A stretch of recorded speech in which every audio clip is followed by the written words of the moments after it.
เอากินล้างบ้านก็ได้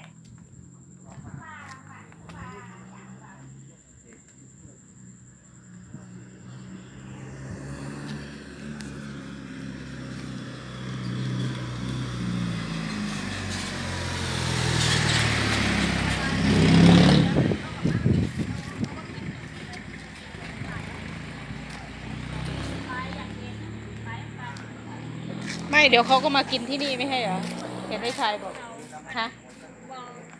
เหรอ ว่ามึงของบ้าน